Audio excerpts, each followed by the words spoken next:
गुरु प्यारी साध संगत जी, राधा स्वामी जी। प्यारी साध संगत जी, आप सभी के भीतर बैठे कुल मालिक को प्रणाम। आप सभी को प्रणाम।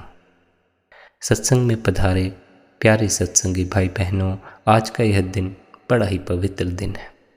रक्षाबंधन के इस पावन अवसर पर आप इस सत्संग को सुनने आए, ना सिर्फ रक्षाबंधन की बाहरी परंपराओं को याद करने के लिए, बल्कि उसके अंतर्मुखी और आध्यात्मिक अर्थ को समझने के लिए। इसके लिए आप सभी का तहे दिल से स्वागत है। संगत जी, रक्षाबंधन एक ऐसा त्यौहार है जो प्रेम, विश्वास और सुरक्षा का प्रतीक है। जैसे बहन अपने भाई की कलाई पर राखी बांधकर उससे यह वचन लेती है कि वह उसकी रक्षा करेगा, वैसे ही एक सच्चा सत्संगी अपने सतगुरु से दिल में एक वचन लेता है, हे गुरुदेव, आप मेरी आत्मा की रक्षा करें, मुझे मन, माया और काल के पंजे से बचाएं, मैं आपके दिखाए रास्ते पर चल सकूं, आपकी हिदायतों की पालना कर सकूं, मुझ पर कृपा करें। हे सतगुरु, हे परमात्मा, सदा मेरे साथ रहें। संगत जी, इन अनमोल वचनों को अपने हृदय की गहराई में उतर जाने दें। हृदय की गहराई से आज के इस सत्संग को अंत तक ज़रूर श्रवण करें। आज के इस सत्संग में हम रक्षाबंधन के बाहरी अर्थ के साथ साथ इसके आंतरिक और आध्यात्मिक अर्थ को भी समझेंगे। सत्संग को ज़्यादा से ज़्यादा सत्संगी भाई बहनों के साथ शेयर करें। साथ ही आपसे यह भी विनती है, सत्संग के शुरू के 2 मिनट आप आंख बंद करके ज़रूर बैठें, अपने भीतर ज़रूर उतरें, सब विचारों को, सब ख्यालों को छोड़ते जाएं। 2 मिनट के लिए बिल्कुल मौन हो जाना है, अपने भीतर उतर जाना है। सत्संग को भी सुनने पर जोर नहीं देना, सत्संग अपने से सुनाई पड़ता रहेगा, उसे भी अपने हृदय की गहराई में उतरने दें। आइए आज के इस रूहानी सत्संग की ओर बढ़ते हैं। आंख बंद कर लें, सत्संग का आनंद लें। संत रखावे आप हर, सदा सदा दे नार। परमात्मा स्वयं संत के रूप में हमारी रक्षा करते हैं और सदा हमारे साथ रहते हैं, हमसे एक पल के लिए दूर नहीं होते। संगत जी, वह परमपिता परमात्मा हमारी हर पल रक्षा कर रहा है। जैसे एक भाई अपनी बहन की सदा रक्षा करने का वचन लेता है, वैसे ही रूहानियत के मार्ग पर सुरत उस कुल मालिक, उस परमात्मा से अपनी रक्षा का वचन लेती है। रूहानियत के मार्ग पर अनेकों रुकावटें हैं। अक्सर सत्संग में फरमाया जाता है, अंतस के मार्ग पर तो रुकावट है ही। जीव को बाहर से भीतर तक ध्यान लाने में ही अनेकों रुकावटों का सामना करना पड़ता है। मन ध्यान को बाहर से भीतर ही नहीं आने देता। भीतर किन रुकावटों का सामना होगा, इसका अनुभव फिर हम कैसे कर सकते हैं? जब सुरत जागने लगती है तो उसे इसका एहसास होने लगता है, उसके इर्द गिर्द उसके अनेकों दुश्मन फिर रहे हैं, अनेकों तरह के विकार, अनेकों तरह की वासनाएं हैं जो उसे काल की नगरी में खींचे ले जा रही हैं। जब सुरत जागती है तो उसे एहसास होता है कि केवल वह परमात्मा ही है जो उसे इन सब विकारों, इन सब वासनाओं, माया के जाल से, काल के जाल से बचा सकता। परमात्मा के प्रेम की दीवानी यह सुरत जब बार बार माया के अधीन हो जाती है, बार बार जब मन इसे बाहर खींचने लगता है, तो यह एक ऐसी असहाय अवस्था में पहुंचती है जहां यह कुल मालिक से अपनी रक्षा का वचन लेती है। संगत जी, हमारे देश में राखी का त्यौहार भाई बहन के प्रेम का प्रतीक है। एक पतला सा धागा होते हुए भी इसमें विश्वास की मजबूती होती है। बहन राखी बांध कर कह देती है, भाई मेरी हिफाजत अब तुम्हारे हवाले है। पर यह खाली शब्द नहीं होते, बहन को पूरा विश्वास होता है भाई उसकी रक्षा करेगा। विश्वास और प्रेम ही होता है जो हमें मजबूत बनाता है, हिम्मत बख्शता है। इसी तरह जब सुरत को उस कुल मालिक पर विश्वास होता है, उसके साथ प्रेम होता है, तो चाहे कितनी ही परेशानियाँ आएँ, कितनी ही रुकावटें आएँ, वह अपनी मंजिल से चूकती नहीं है। वह अपने असल धाम सचखंड में प्रवेश पाने के काबिल बन ही जाती।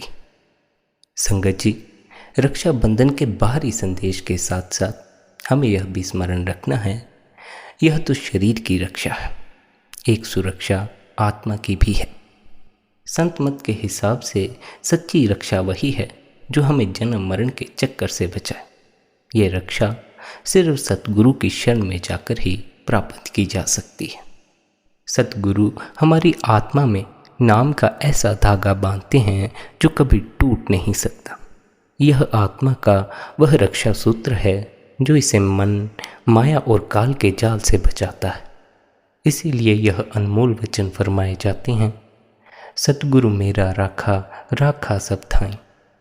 सतगुरु हर जगह मेरी रक्षा करते हैं, हर वक्त हर पल मेरे साथ रहते हैं और चाहे कितनी ही मुसीबतें आएं, हर वक्त मेरा साथ देते।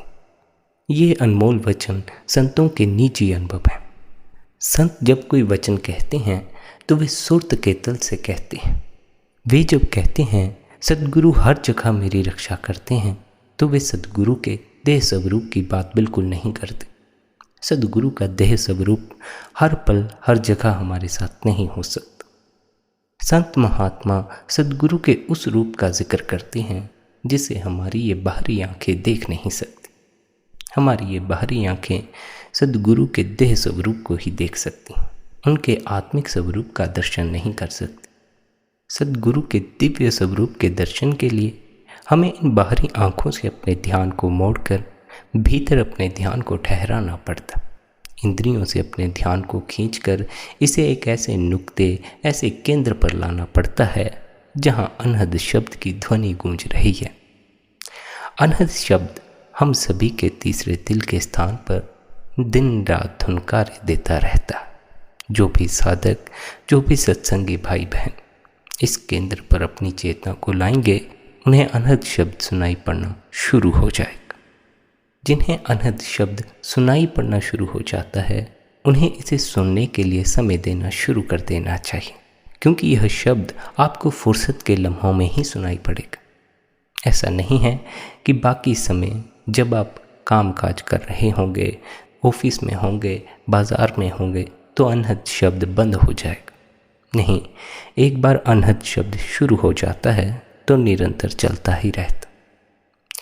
बाज़ार में, ऑफिस में इतना शोर होता है, हमारे मन के विचार इतने ज़्यादा होते हैं कि मन के विचारों के उस कोलाहल में अनहद शब्द की ध्वनि दब जाती।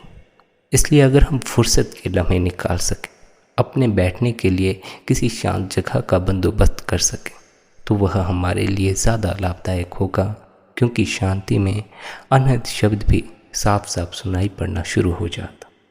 फिर अगर मन बोलता भी रहे तब भी अनहद शब्द सुनाई पड़ता है, और अगर उस क्षण हम मन की तरफ ध्यान न देकर शब्द की ओर ध्यान दें तो धीरे धीरे मन मरता जाता है और हम शब्द रूप होते चले जाते।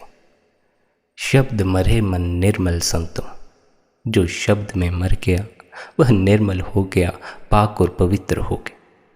शब्द उस परमात्मा की बख्शीश है और उसने यह बख्शिश हर एक जीव पर की हुई है।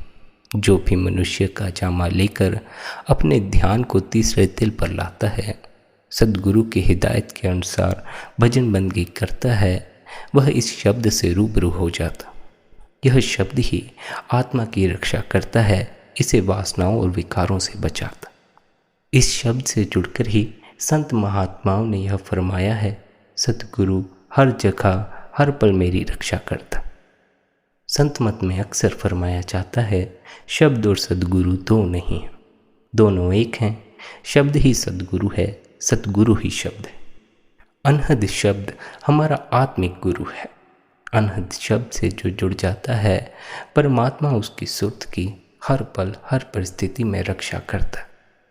अनहद शब्द हमारे सामने एक प्रमाण बन के आता है उस कुल मालिक की मौजूदगी का। अनहद शब्द हमें इतने आनंद से भर देता है कि फिर उस आनंद के स्रोत से जुड़े बगैर हमें चैन नहीं पड़ता। अनहद शब्द से मिलता आनंद और अनहद शब्द से मिलते अंतस के अनुभव हमें उस कुल मालिक पर विश्वास करने के लिए प्रेरित करते रहते हैं। धीरे धीरे यह भरोसा पक्का होता चला जाता है, हम अपने भीतर और गहरे सरकते चले जाते। इस शब्द की मस्ती को हम भी चख सकें, इसके लिए सद्गुरु हम पर कृपा करते हैं, हम पर नाम की बख्शिश करते। जब हम नामदान लेने जाते हैं तो सद्गुरु अपने आप हमारी आत्मा को अपनी रक्षा में ले लेते हैं। पर प्यारे सत्संगी भाई बहनों, यह बंधन एक तरफा नहीं होता। जैसे भाई अपनी बहन की रक्षा का वचन निभाता है, वैसे ही सत्संगी को भी चाहिए उसने जो अपने सद्गुरु से वादा किया है वह उसे निभाए। भजन बंदगी करे, सेवा करे, सच्चाई के मार्ग पर चले, किसी के साथ बेईमानी ना करे, और भी जो सद्गुरु ने हिदायतें दी हैं उन सभी का पालन कर। रही बात जिंदगी की, तो यह सदा स्मरण रखें, अगर आपको सच में अपने सद्गुरु पर भरोसा है, उनसे प्रेम है, तो आपको ज़िंदगी में चाहे कितनी भी परेशानियां आती रहें, आपका सब संवरता जाएगा। मुसीबतें तो आती ही हैं, लेकिन मुसीबतें जीना भी हराम कर देती हैं। पर सद्गुरु की कृपा से हमें मुसीबत में भी आराम पड़ जाता। कभी कभी कुछ परिस्थितियां ऐसी भी आ जाती हैं कि हमारा विश्वास भी डोल जाता। इतनी फिक्र, इतनी परेशानी आ जाती है कि हम घबरा जाते हैं, अब हमारी रक्षा कौन करेगा। संगत जी, चाहे हमारा सद्गुरु से विश्वास डोल जाए, लेकिन सद्गुरु कभी अपने शिष्य का साथ नहीं छोड़ता। चाहे कितनी भी परेशानी आए, चाहे हम उन्हें याद करें या ना करें, वो हर परिस्थिति में हमारा साथ देते हैं। इसलिए फिक्र में समय बर्बाद करने से बेहतर है उस कुल मालिक अपने सद्गुरु पर भरोसा रखो। भरोसे में बड़ी ताकत होती। अगर सत्संगी को सद्गुरु की मौजूदगी का अनुभव ना भी हो, तब भी सद्गुरु उसके साथ होता है, उसकी रक्षा करता। कबीर साहिब का एक किस्सा है। कबीर साहिब से उनके एक शिष्य ने पूछा, गुरुदेव, दुनिया में बहुत डर है, बड़ी मुसीबतें हैं, इस दुनिया में कौन मेरी रक्षा करेगा। कबीर साहिब कहते हैं, जब बच्चा माँ की गोद में होता है उसे कोई डर नहीं होता। अगर तू सद्गुरु की शरण में आ जाए तो तुझे भी कोई डर नहीं रहेगा, फिर कैसा डर है। हाँ, पर अगर आधे अधूरे सद्गुरु की शरण में जाओगे तब तो फिर डर बचा ही रहेगा। पूर्णतः अपने को समर्पित करना, आधा अधूरा समर्पित करने से कोई लाभ नहीं होगा। अगर पूर्णतः सद्गुरु के आगे समर्पित हो जाओ तो सद्गुरु डूबते हुए को भी पार लगा देता। वह जो माया का गुलाम हो गया हो, सद्गुरु की एक नज़र पड़ते ही पल भर में उस कुल मालिक, उस परमात्मा का सच्चा भक्त हो जाता। दुनिया में अनेकों ताकतें मौजूद हैं। धन की ताकत, मन की ताकत, पद की ताकत, फिर एक ताकत सद्गुरु के नाम की भी है। धन की ताकत से दुनिया की चीज़ें खरीदी जाती हैं, पद की ताकत से दुनिया वाले ही खरीद लिए जाते, पर सद्गुरु के नाम की ताकत से वह परमपिता परमात्मा खरीद लिया जाता। भक्त उस परमात्मा को खरीद लेते। भाव भक्त परमात्मा के स्मरण में ऐसा मस्त हो जाता है, उसकी याद में ऐसा डूब जाता है कि उसे मालिक का भी स्मरण नहीं रहता। उस अवस्था में भक्त परमात्मा को नहीं खोजता, बल्कि परमात्मा ही उसे खोजता हुआ उसके दर पर आ जाता है, उसका सेवक बन जाता। इसलिए संत महात्मा क्या फरमाते हैं, ऐ प्यारे, अपनी आत्मा को नाम के धागे के साथ जोड़ दे। यह नाम का धागा सीधा उस कुल मालिक से जुड़ा हुआ है। जब सुरत नाम की इस डोर को पकड़ती है, इसके सहारे ऊपर चढ़ना शुरू होती है, तो यह उसके अंतिम छोर उस कुल मालिक, उस परमात्मा के करीब पहुंच जाती, फिर उसमें समाकर उसी का रूप हो जाती। ख्याल रहे, जब आत्मा को परमात्मा में समाना होता है तब हमें एक छलांग लगानी होती है। यह ध्यान की एक ऐसी अवस्था है जहाँ साधक को बड़ा डर लगता है, वह उस गहराई पर, उस तल पर उतरने को राजी नहीं होता। जब तक आप उस तल पर उतरेंगे नहीं, उस परमात्मा का रूप नहीं होंगे। इस गहरे तल पर उतरना है, डरना नहीं है। ध्यान करते वक्त चाहे आपको कितना भी भय लगे, कितनी ही बेचैनी हो, आपने कभी भी घबराना नहीं है, सदा ध्यान में बैठे रहना। भाव कुछ करना नहीं है, शांत होकर बैठे रहना है। डर उठेगा, डर को देख लेना, उसके साक्षी बन जाना, वासना उठेगी उसके साक्षी बन जाना, विचार उठेंगे उसके साक्षी बन जा। ना तो डर के मारे ध्यान से उठ जाना है, न किसी वासना के अधीन होकर ध्यान से उठ जाना है, बस अपना शांत मौन अवस्था में बैठे रहना। अनहद शब्द सदा आपकी सुर्त की रक्षा करेगा, इसलिए ध्यान के समय कितना ही डर लगे, आपने घबरा नहीं जाना है।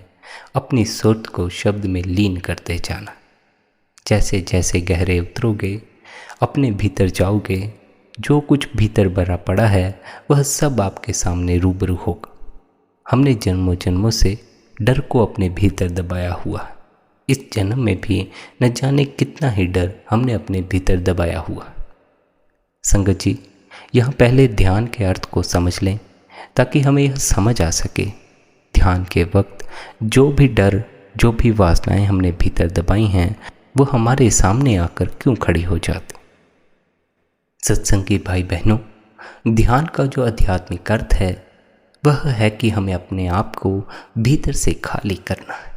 जितने विचार, जितनी वासनाएं, जो भी कुछ हमने अपने भीतर दबाया हुआ है जन्मों जन्मों से या इस जन्म में, हमें उस सब को अपने भीतर से निकाल कर बाहर फेंक देना। अक्सर आप बाबा जी के सत्संग में सुनते होंगे, भीतर जितना कूड़ भरा पड़ा है उसे बाहर निकाल देना। क्यों? क्योंकि जब तक भीतर कूड़ है हमारा भीतर का पात्र मैला रहेगा। अक्सर बाबा जी समझाते हैं कि जब तक मैला बर्तन है तब तक उसमें कुछ भी अच्छा डाला नहीं जा सकता। अगर हम मैले बर्तन में कुछ डालेंगे तो वह उसे भी मैला कर देगा। वैसे तो नाम को कुछ मैला कर नहीं सकता, नाम सारी मैल धो देता, पर अगर भीतर मैले विचार ही भरे हों तो बार बार ध्यान दुनिया की तरफ जाता है, बार बार हमारी सुर्त नीचे गिरती। साधक को इस बात का ख्याल रखना चाहिए, सुर्त नीचे भी गिर सकती है। जब तक उस मुकाम पर ना पहुंच जाओ कि उस कुल मालिक का ही रूप हो जाओ, तब तक अपनी बंदगी में, अपनी साधना में कमी मत लाना। अपनी तरफ से मेहनत करते रहना, निरंतर ध्यान में बैठना और फल की इच्छा बिल्कुल छोड़ देना। जिन सत्संगी भाई बहनों को शब्द सुनाई नहीं पड़ता, वे भजन बंदगी करते हैं, उनसे यह विनती है, आप अपने भीतर शब्द को सुनने की इच्छा ना रखें। अगर आपने इच्छा रखी तो शब्द सुनाई नहीं पड़ेगा। किसी भी तरह की इच्छा अगर आपके भीतर हुई, किसी भी तरह की वासना हुई, विचार हुआ, शब्द सुनाई नहीं पड़ेगा। इसलिए अपने आप को भीतर से खाली करना, हर तरह के विचार को बाहर इस प्रकृति में जाने देना। जब भी आपके भीतर कोई विचार उठता है तो वह विचार बाहर इस वातावरण में फैलने के लिए होता है, आपके भीतर से निकल जाता है, आपको खाली कर देता। पर जब आप किसी विचार को पकड़ लेते हैं, किसी विचार के अधीन होते हैं, उसमें रस लेते हैं, तो वह विचार प्रकृति में विलीन नहीं होता बल्कि आपके भीतर ही रह जाता है। फिर कुछ समय बाद वह विचार भीतर सरक जाता है और ना जाने ऐसे कितने ही ख्याल हमने अपने भीतर दबाए हुए हैं। हमें इन सभी ख्यालों से अपने को खाली करना। ध्यान अपने को खाली करना है, ना कि कुछ करना। जब आंख बंद करके बैठोगे तो अपने से ही चेतन मन में विचार आने शुरू हो जाएंगे। विचारों का सैलाब आएगा और वे सभी विचार बाहर निकलने के लिए आएंगे, आपको खाली करने के लिए आएंगे। जो कुछ भी चेतन मन में आता है वह बाहर निकलने के लिए आता है। इसलिए इन विचारों को, इन वासनाओं को बाहर जाने देना है, ना तो इनके अधीन हो जाना, उससे भी ये रुक जाएंगी, ना तो इनको रोकने की कोशिश करना, उससे भी ये रुक जाएंगे। अपने से विचार उठते हैं, अपने से विलीन हो जाते हैं। इस प्रक्रिया को अपने से ही चलने देना, अपना दखल जरा भी मत देना। शांत मौन अवस्था में बैठे रहना है, अपने आप ही भीतर सरकते चले जाओ। यह ज़रूर ख्याल रखें, एक दिन में यह नहीं होगा, जल्दबाजी का काम नहीं है। निरंतर कुछ समय निकालें, शांत मौन अवस्था में बैठना शुरू करें। रोज़ कुछ समय दें जिससे कि आप भीतर से अपने को खाली कर सकें। रोज़ अपने को खाली करते जाओ। हम जब सुबह उठते हैं तो प्रकृति हमें भार मुक्त करके उठाती है, हमें आराम देकर उठाती है। फिर पूरा दिन कामकाज करके हम अपने आप को भीतर अनेकों तरह के विचारों, अनेकों तरह की वासनाओं से भर लेते। दिन भर का जो कुछ भीतर भरा पड़ा है, इसे शाम ध्यान में बैठकर बाहर निकाल दो। कुछ घड़ी शांत कमरे में बैठ जाओ जहाँ कोई भी आपको परेशान ना करे। मौन हो जाओ और धीरे धीरे मन के साक्षी बनते जाओ। 15-20 मिनट मन के साक्षी बनना शुरू करो। इस समय को धीरे धीरे बढ़ाते जाओ। एक दिन मन के साक्षी होने का अनुभव होना शुरू हो जाएगा। अभी अनुभव नहीं है क्योंकि कभी इस तल को छुआ नहीं। संत सद्गुरुओं की हम पर कृपा है कि उन्होंने हम जीवों के लिए अभ्यास और युक्तियाँ खोज रखी। संतों महात्माओं की खोज हमें आध्यात्मिक उन्नति में सहायता करती है। जब हमें अपनी आत्मा की कोई खबर नहीं होती, नाम की कोई खबर नहीं होती, मन की कोई खबर नहीं होती, उस समय सद्गुरु के शरण में जाकर उनसे अभ्यास की युक्ति लेकर हम अपनी आत्मा का दर्शन कर सकते हैं। अपने इस शरीर के भीतर रूहानियत के अनुभव कर सकते हैं।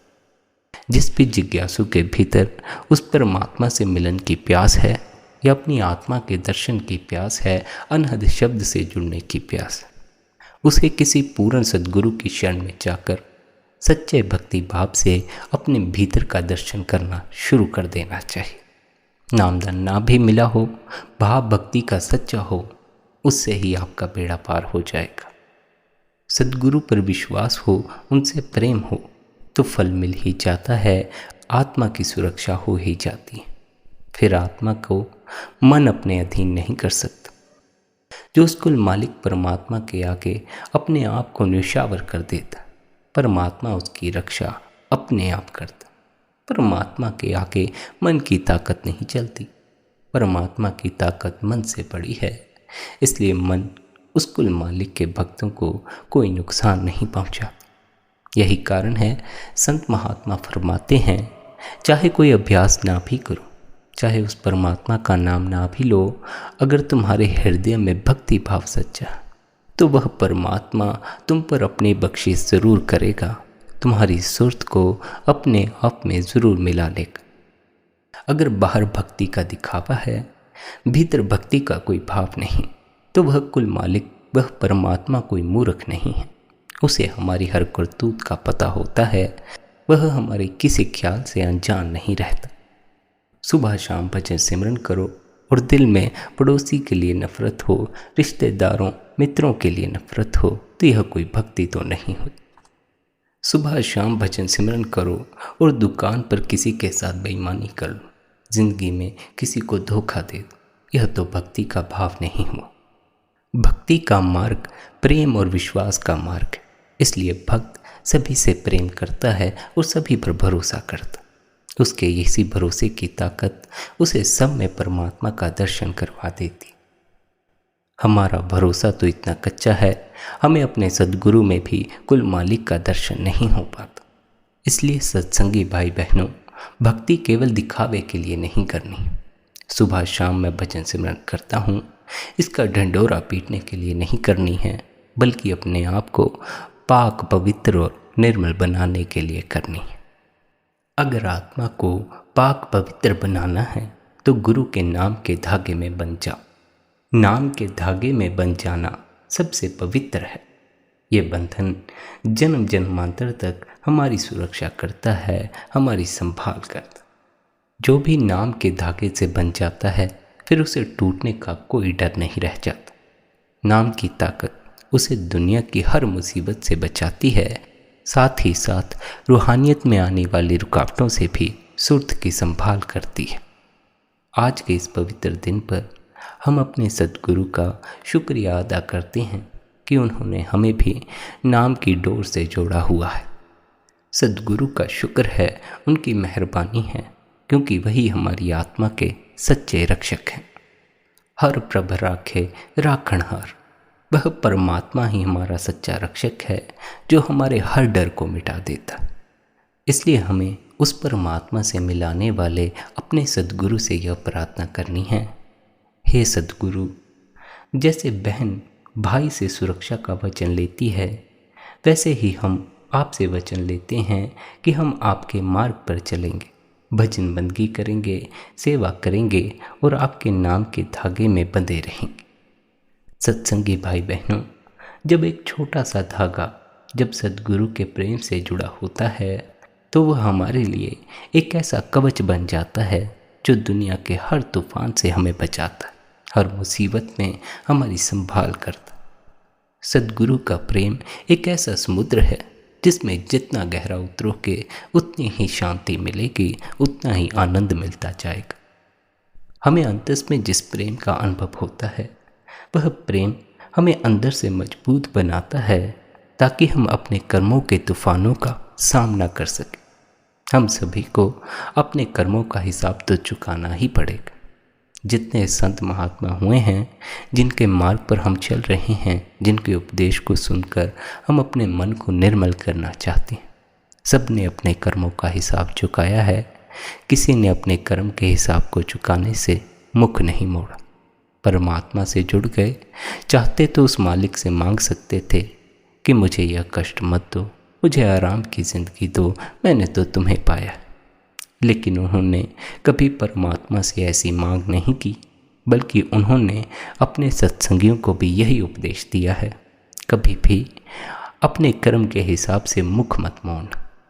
यही रीत है, यही दुनिया का नियम है कि अगर आत्मा को सदा के लिए मुक्त होना है तो उसे अपनी मौजूदगी में किए गए हर कर्म का हिसाब चुकाना पड़ेगा। इसलिए संत महात्मा हमें क्या समझाते हैं कि हम अपने कर्मों के हिसाब को चुकाने से बच नहीं सकते, लेकिन हम उस कुल मालिक से जुड़कर अपने सद्गुरु की शरण में जाकर ऐसी ताकत को अपने भीतर हासिल कर सकते हैं कि हम हर मुसीबत का, हर परेशानी का डटकर सामना कर सकें। अगर सद्गुरु का साथ ना हो, उस कुल मालिक की ताकत साथ ना हो, तो ज़िंदगी की छोटी से छोटी परिस्थिति भी हमें इतना तोड़ सकती है कि हमें फिर शायद यह ज़िंदगी बेकार लगने लग जाए। यह ज़िंदगी, यह जीवन जो हमें मिला हुआ है, इसमें कुछ भी बेकार नहीं है, बल्कि इसमें तो इतना आनंद भरा पड़ा है जिसकी हम कल्पना नहीं कर सकते। अगर हमें अपनी ज़िंदगी में दुख, परेशानी, बेचैनी का अनुभव होता है तो उसका केवल एक ही कारण है कि हमने जीवन को उस ढंग से जिया जिसे मन के मत पर चलना कहते हैं। अगर हम सद्गुरु की मत पर चलते तो हमारी ज़िंदगी में सुकून होता। परेशानियां तो होती मगर सुकून ज़रूर होता। साधारण जीव की ज़िंदगी में सिर्फ परेशानियां ही होती हैं, सुकून नहीं होता, शांति नहीं होती। इसलिए आप समझाते हैं, ऐ प्यारे, प्रेम और भरोसा वह ताकत है जो हमें भीतर से मजबूत बनाता है और हमें ज़िंदगी के हर तूफान से लड़ने की हिम्मत बख्शता है। जो सद्गुरु के चरणों से बंधा रहता है वह किसी बात से नहीं डरता, किसी परिस्थिति से नहीं डरता। उसे पता होता है चाहे कुछ भी हो जाए, सद्गुरु संभाल करेंगे ही।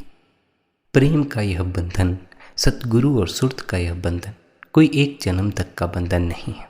जब तक सुरत मुक्त नहीं हो जाती, संत अपने शिष्य की संभाल करते ही रहते। अगर इस जन्म में मुक्त न हो सके, अपने स्वयं का अनुभव न कर सके, तो अगले जन्म में भी आपके सद्गुरु की कृपा आपके साथ ही रहेगी। सद्गुरु तब भी आपकी संभाल करता रहेगा, चाहे सद्गुरु देह स्वरूप में मौजूद रहे या ना रहे। अगर आपसे दिल की कहूँ तो अनेकों जन्मों में भटकने से बेहतर है इस मनुष्य जन्म को ही सफल बना लो। निरंतर ध्यान में बैठना शुरू करो और बाकी हर तरह की फिक्र छोड़ दो। ध्यान लगेगा, नहीं लगेगा, अंतस में कुछ अनुभव होगा, नहीं होगा, हर तरह की फिक्र छोड़ दो। अगर ध्यान के समय अंतस में डर लगे तो डरो मत, कुछ नहीं होगा। सद्गुरु पर भरोसा रखो, सद्गुरु हर पल आपकी रक्षा कर रहा है। ख्याल रहे, सद्गुरु का असली कर्तव्य भी आपकी अंतस में रक्षा करना होता है, आपकी सुरत की संभाल करना होता। एक प्राचीन किस्सा है। एक शिष्य ने अपने गुरु से पूछा, गुरुदेव, मैं कैसे जानूं कि आप मुझे हमेशा बचाएंगे? आप हर पल मेरे साथ हैं, मुझे यह कैसे पता चलेगा? गुरुदेव ने कहा, बेटा, जब तू समुद्र में जा रहा होगा और डूबने लगेगा तब तुझे याद भी नहीं होगा कि तू चिल्लाना चाहता है, पर मैं फिर भी तुझे बचाने आ जाऊंगा। सो ऐसी सद्गुरु की ताकत है, हमारे पुकारने से पहले ही आ जाता। जब कोई और सहारा नजर नहीं आता, तब सद्गुरु ही हमारा सच्चा सहारा बनकर हमारी संभाल करते। ख्याल रहे, भले ही हमें सद्गुरु की मौजूदगी का अनुभव न हो, सद्गुरु अपने देह स्वरूप में हमारी रक्षा करने ना आए, फिर भी वो किसी न किसी रूप में, किसी न किसी ढंग से हमारी रक्षा करते रहते हैं, हमें मुश्किल परिस्थितियों से बाहर निकाल लेते हैं। खास बात तो यह है कि सद्गुरु की यह रक्षा बिना किसी शर्त के होती। हम चाहे सद्गुरु को भूल जाएं, उनकी हिदायतों का पालन ना करें, फिर भी सद्गुरु अपने सत्संगी की संभाल हमेशा ही करता रहता। जिसे उसने नाम दिया है, उसे उसकी फिक्र रहती ही है। प्यारे सत्संगी भाई बहनों, अगर आप सद्गुरु की कृपा को अनुभव करना चाहते हैं तो निरंतर भजन बंदगी में बैठना शुरू करें। ये अंतस के रहस्य हैं, ये अंतस में उतरे बिना समझ में नहीं आते। गुरु का जो असल स्वरूप अनहद शब्द है, जिसे सुरत को जोड़ने के लिए कहा जाता, वह भी अंतस में उतरे बगैर अनुभव में नहीं आएगा। इसलिए आपको निरंतर भजन बंदगी के लिए समय ज़रूर निकालना चाहिए। दिन भर जितना मर्जी व्यस्त रहो, शाम जब दिन भर की दौड़ धूप से निकल कर आओ तो ध्यान में ज़रूर बैठो। शांत कमरे में अकेले होकर अपने भीतर सरकते जाओ, भीतर उतरो, हर फिक्र को छोड़ते जाओ, मन के साक्षी बनते जाओ। रक्षाबंधन के इस पवित्र अवसर पर जैसे बहन हर साल भाई को राखी बांधकर उसे यह याद दिलाती है कि उसे उसकी रक्षा करनी है, वैसे ही हमें भी अपने इस मन को यह याद दिलाना है कि हमें अपने सद्गुरु की हिदायतों की पालना करनी है। उन्होंने जो हमें भजन बंदगी का अभ्यास दिया है, हमें निरंतर उसे करना है। अपने भीतर अनहद शब्द से अपनी सुरत को जोड़ना। इस बात को सदा स्मरण रखें, दुनिया के सारे बंधन टूट जाते हैं, पर सद्गुरु के साथ हमारा जो बंधन जुड़ता है वह कभी भी नहीं टूटता। कलाई का धागा तो खुल सकता है, पर सद्गुरु ने हमारी आत्मा पर जो नाम का धागा बांधा है वह कभी भी नहीं खुलता। ना तो यह नाम का धागा कभी पुराना होता है, ना ही इस धागे को किसी भी तरह की कोई मुसीबत तोड़ सकती है।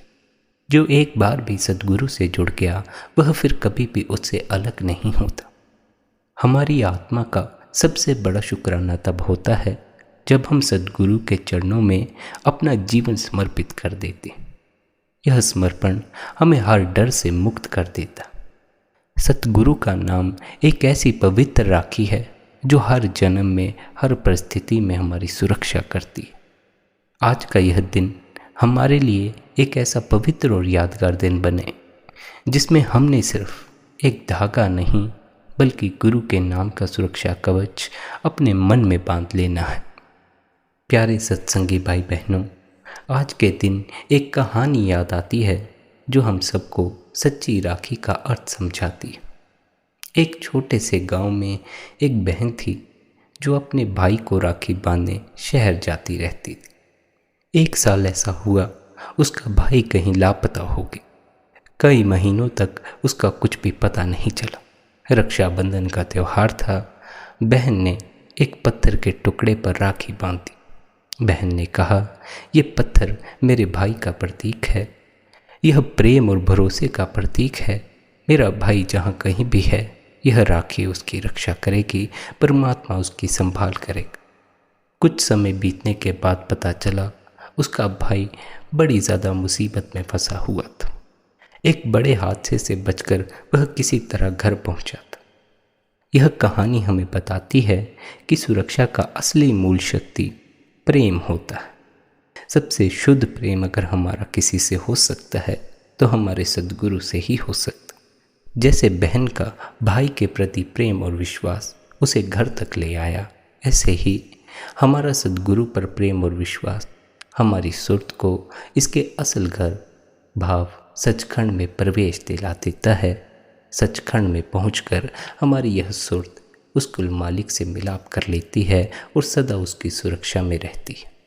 संगत जी, प्रेम का धागा कभी नहीं टूटता, चाहे दुनिया यहाँ की वहाँ हो जाए। इसलिए सद्गुरु से यह प्रार्थना करें, हे सद्गुरु, आज के पवित्र दिन हम अपने मन के दरवाजे खोलकर आपके चरणों में अपने अहंकार को समर्पित करते।